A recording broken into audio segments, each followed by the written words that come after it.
If Plato is deluded, he can still teach us this. What's left after removing virtue? What if Plato is deluded? Most people I heard from said they enjoyed reading Gorgias as part of our read-along, but the feeling was not universal. One subscriber said this, quote, "I like your articles, so I gave Gorgias a try, but I was disappointed. I don't get why Plato and Socrates are held up as philosophical paragons. Some of their claims are ridiculous. As you say, I don't buy that it's better to be punished than to get off scot-free. Prison terms aren't some magical moral cleansing agent for sin," unquote. So let's run with this idea. Let's assume the moral content of Gorgias and the other Platonic dialogues is off base. Virtue is not the only good, etc.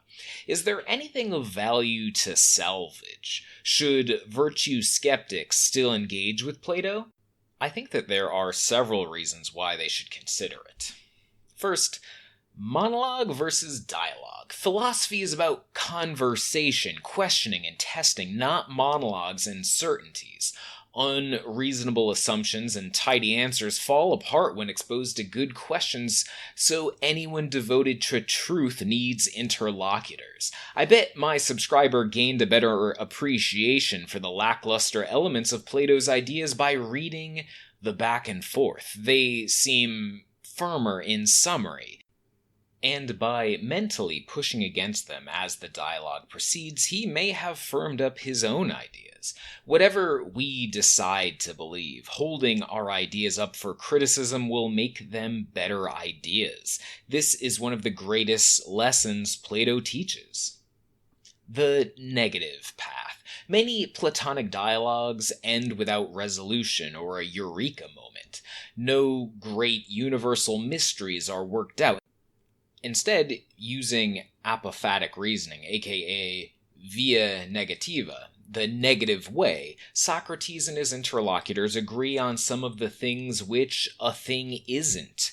You may scoff at this, but so often in life we can't find the truth, yet moving closer to it via subtraction is almost always an option. In conversation with romantic partners, business associates, and politicians, we might get further by agreeing to subtract rather than butting heads over asserting truths. Understanding the tradition. No matter where you go from here, you'll never escape Plato. His ideas are everywhere, often filtered and transmuted by generations of thinkers. Even if you think he's a fool, you're doing yourself a disservice if you can't spot his thinking all around and have refutations at the ready. The other morality. If you scoff at virtue, there's another sort of morality we might pick up from the dialogues, though it's never directly asserted by Plato. Let's call it pluralism. There are multiple values, pleasure, justice, aesthetics, utility, that are asserted by Socrates' interlocutors, and while Plato knocks them down, this is the world we live in. We'll never all agree on virtue or any other moral system or value or goal. If you've embraced virtue, you'll need to exercise it in a world where most people aren't on board, and if you think virtue is bunk, you still need to figure out how to work with your fellow humans and do good by them, whatever their beliefs and inadequacies. Stoics would call that justice, but others might simply call it good sense. The dialogues help us practice.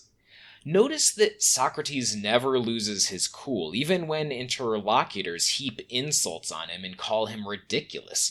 He's self-deprecating and yet relentless. We'd all benefit from being a bit more like Socrates. That doesn't mean you need to read every dialogue, but I do think there are 3 or 4 most people should read, and that's a topic I'll be tackling soon.